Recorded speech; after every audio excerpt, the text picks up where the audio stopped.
الله الحمد لله والصلاة والسلام على رسول الله وعلى آله وأصحابه ومن والاه أما بعد السلام عليكم ورحمة الله وبركاته. نسأل الله بمنه وكرمه أن يتقبل منا الصيام والقيام وأن يعيد علينا رمضان أعواما عديدة وأزمنة مديدة ونحن بصحة وعافية. رمضان لي يسرنا تشوه ملكام سراوتشن الله سبحانه وتعالى يقبلن ረመዳንን ከኢማን ከዓፊያ ጋር በተደጋጋሚ ከሚጾሙ ሰዎችም ያደርገን። በመቀጠልም ረመዳን ከወጣ በኋላ የሙእሚን ባህሪ የሙእሚን አህዋል ምን መምሰል እንዳለበት አጠር ባለ መልኩ ለመግለጽ እንሞክራለን።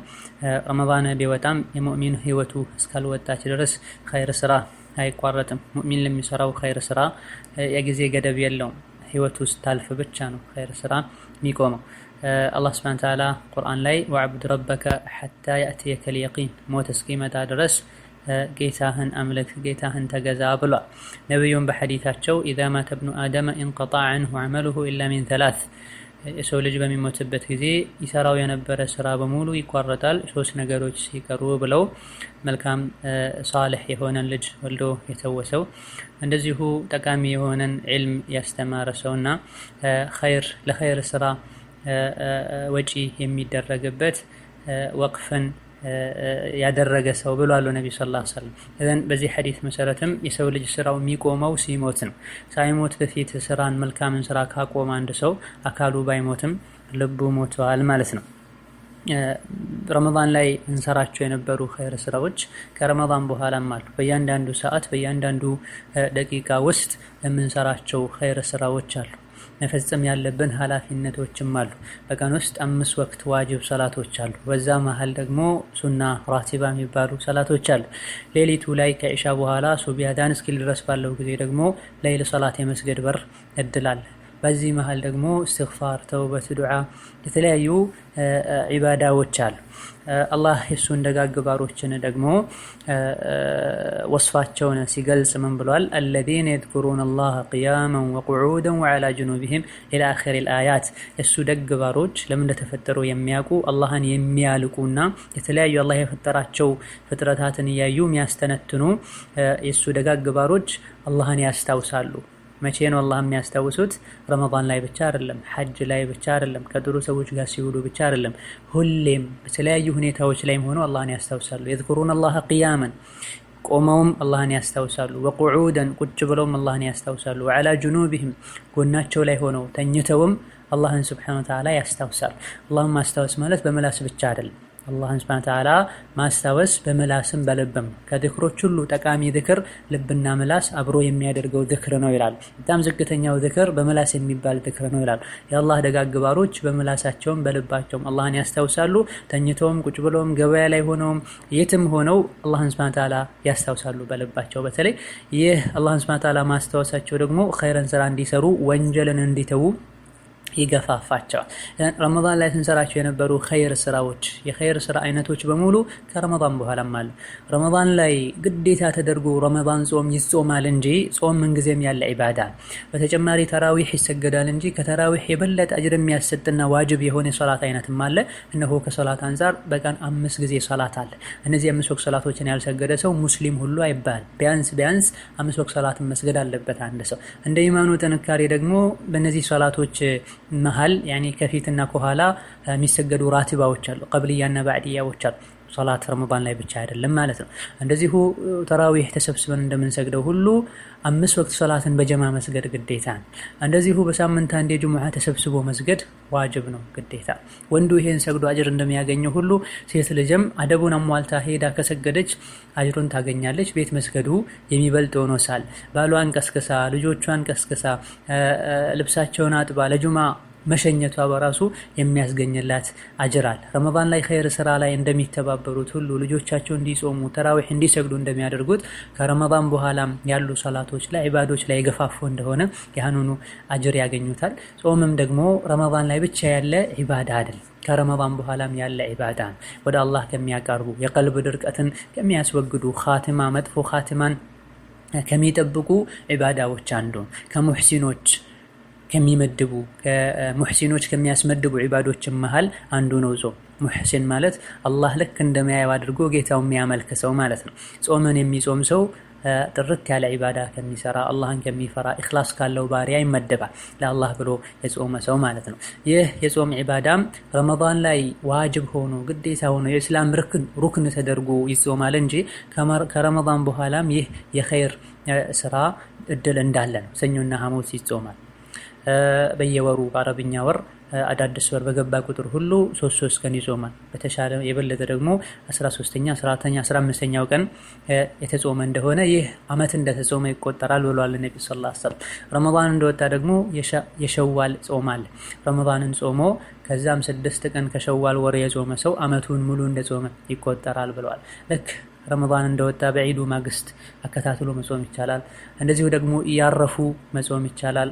ከሸዋል ወር መሀል ላይ መጨረሻ ላይ መጾም ይቻላል። አሁን ሸይ መጾሙ ነው እና ይሄም አንድ ከረመዳን በኋላ ያለ የጾም ዒባዳ ነው። ከዛልክ የአሹራ ጾም አለ፣ የዓረፋ ጾም አለ፣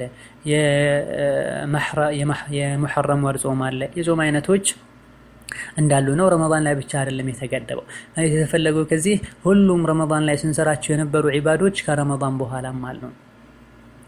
ረመዳን ላይ ሰርተን ረመዳን ሲወጣ ምንቆም ከሆነ አላህ ዘንድ ሱብሓነሁ ወተዓላ ተቀባይነት ያለማግኘታችን ምልክት ነው። ነቢያችን ሰለላሁ ዐለይሂ ወሰለም በሐዲታቸው ከስራ ሁሉ በላጭ በቋሚነት የሚሰራ ስራ ነው ትንሹም ጋር ቢሆን ይላሉ። አሐቡል አዕማሊ ኢለላህ ከስራዎች ሁሉ ይበልጥ አላህ ዘንድ ተወዳጅ ስራ አድወሙሁ በቋሚነት የሚሰራ ስራ ነው። ወኢን ቀለ ትንሹም ጋር ቢሆን ያ ኸይር ስራ ይላል። ረመዳን ላይ ተራዊህ፣ ተሐጁድ 30 ረካ፣ 23 ረካ፣ 13፣ 11 ረካ ሰግደው ረመዳን ሲወጣ ከሚያቆሙ ሰዎች ሁሌ ህይወታቸው እድሜ ልካቸውን ሁሌ 3 ረካ፣ 5 ረካ የማታ ዊትርን ለይልን የሚሰግዱ ሰዎች አላህ ዘንድ የበለጠ ተወዳጅ ናቸው። ረመዳን ላይ ይህን ሁሉ ኸይር ስራ ሰርቶ ረመዳን ሲመጣ ቀጥ አድርገው የሚያቆሙ ከሆነ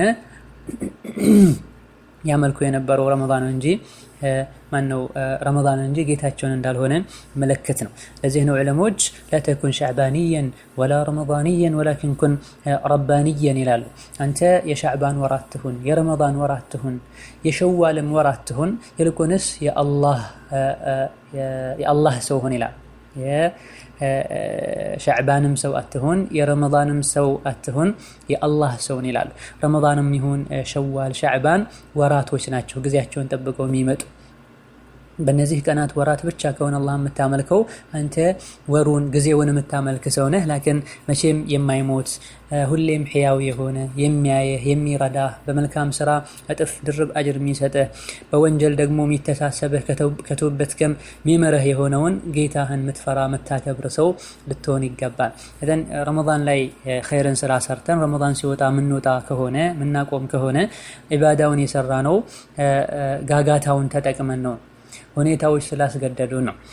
ለዛ ረመዳን ላይ የሰራነው ስራ ተቀባይነት ማግኘቱን ከምናቀባቸው ምልክቶች አንዱ ከረመዳን በኋላም ያን ኸይር ስራ መቀጠላችን፣ እንዲሁ ኸይርን ስራ ስንሰራ ልባችን ደስታ ማግኘቱን፣ ለኸይር ስራ መጓጓታችን፣ ምግብና ውሃን እንቅልፍን ከምንፈልገው ከምናፍቀው በላይ ኸይርን ስራ ስንፈልግና ስናፍቅ ይህ ካለ ረመዳን ላይ የሰራነው ስራ ሰምሯል፣ ውጤታማ ሆኗል ማለት ነው።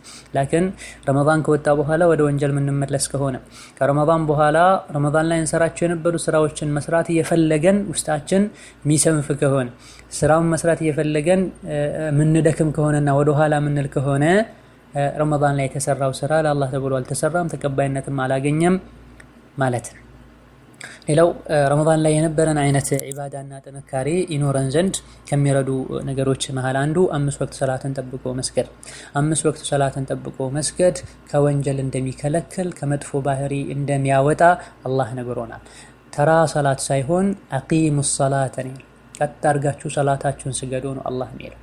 ሓፊዙ ዐለ ሰለዋት ሰላቶቻችሁን በሙሉ ተጠንቀቁ፣ ጠብቃቸው ስገዱ። በተለይ አስር ሰላትን አላህ ብሏል። ረመዳን ላይ ሱና ሰላትን ስንሰግድ እንደነበረው ሁሉ ከረመዳን በኋላ ሱናውም ተጠናክሮ መቀጠል አለበት። ባይበልጥ ደግሞ ፈርዱ ላይ መጠንከር ይኖርብናል። በተለይ በዘመኑ የተለያዩ ከአላህ የሚያርቁ ከዒባዳ የሚያወጡ ዘመናዊ የቴክኖሎጂ ውጤት የሆኑ ነገሮች የበዙበት ዘመን ላይ ሰዎች ሰላታቸውን ዘንግተዋል። ወንዶች በስራ ሆነው፣ ሴቶች በቤት ውስጥ ስራ ሆነው፣ ተማሪው በትምህርቱ ሆኖ ምንም ያሌላቸው ሰዎች ሁሉ ደግሞ እንዲሁ በተለያዩ ነገሮች ራሳቸውን መሽጉል ያደርጋሉ። ኢንተርኔት ውስጥ ገብተው የተለያየ ነገር እያገላበጡ ዓለም ላይ ያለው ነገር እየቃኙ ጌታቸው ባለውለታቸው አላህ ኑ ስገዱ ብሎ እየጠራቸው በቀላሉ እሺ የማይሉ ሰዎች በዝተውበታል። ሶላት ከመጣ ሁሉንም ነገር እርግፍ አድርጋችሁ ትታችሁት ወደ ሶላት ሄዱ ነውና የተባልነው። 5 ወቅት ሶላትን ጠብቀን እንስገድ። 5 ወቅት ሶላትን ጠብቀን መስገዳችን ልባችን እንዲረጥ ወደ አላህ እንዲመለስ ያደርጋል። እንዲሁ በዛ መሀል የሰራናቸው ወንጀሎችም ካሉ ወንጀላችን ይሰረዛል። ሶላታችን በጠነከረን ቁጥር ወደ አላህ የበለጠ እንቀርባለን ነው። ሌላው ቁርአንን አለመለየት ነው። ረመዳን ላይ ሁሉም ሰው ቁርአን ሲቀራ እናያለን።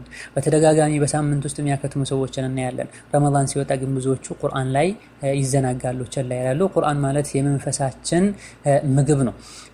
አካላችን ምግብ እንደሚያስፈልገው ሁሉ ልባችንም ሩሃችንም ምግብ ያስፈልገዋል።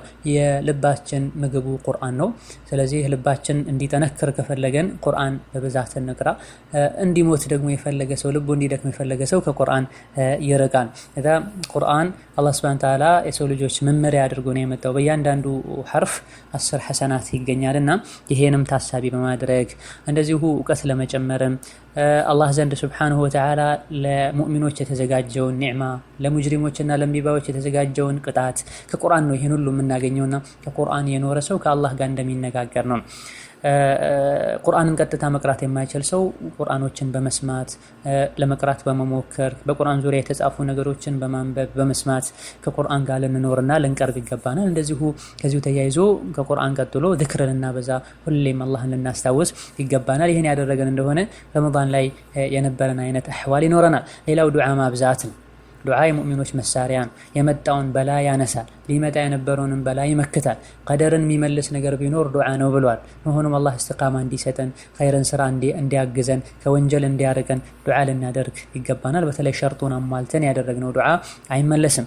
ሶስተኛው ጓደኛ መምረጥ ነው፣ ወይም አራተኛው ጓደኛ መምረጥ ነው። ሷሊህ የሆነ ጥሩ የሆነ ጓደኛ ያለው ሰው በየጊዜው ወደ አላህ ቅርበትን ይጨምራል።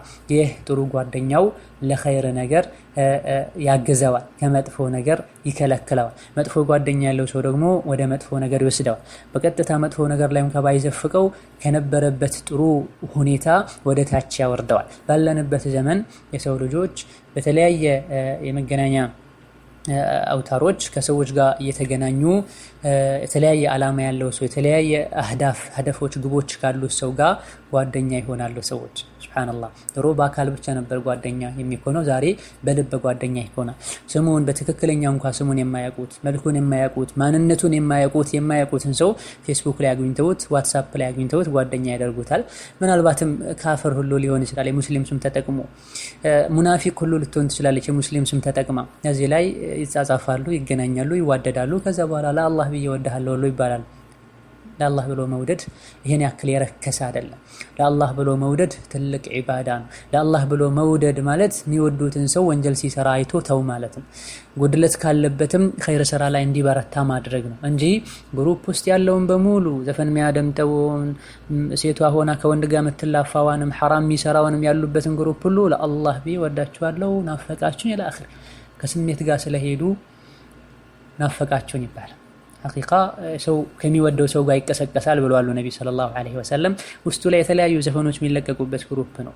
የተለያዩ ውስጣቸው ላይ ሽርክ ያለባቸው መንዙማዎች፣ ጭፈራዎች፣ ሙዚቃ መሳሪያ ያለባቸው ነሺዳዎች የሚለቀቁበት ግሩፕ ነው። እነዚህ ሁሉ ጓደኛ ተደርገው ተይዘው ይሄን የሚሰሩትን ወንጀል ሁሉ ታይቶ ዝም የተባለ ቀልብ የሚያደርግ ነገር ሁሉ የለቀቁ ተቀብሎ በሞባይል እያዩ እነዚህ ሰዎችን ሁሉ ጓደኛ ብለን ምናምን ከሆነ እነዚህ ሁሉ አላህ ዘንድ ቂያማ ቀን ይከሱናል።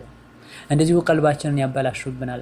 ወንጀልን ያየ ሰው በእጁ ያስወግድ፣ ካልቻለ በምላሱ ይናገር፣ ካልቻለ በልቡ ይጥላን ያሉት ነብዩ ሰለላሁ ዐለይሂ ወአሊሂ ወሰህቢሂ ወሰለም።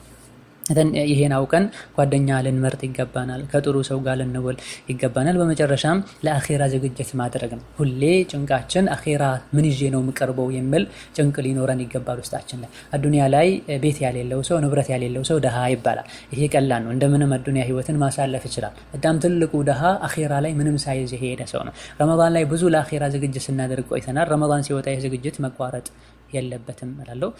ወላሁ ተዓላ አዕለም። ሰላም አለይኩም።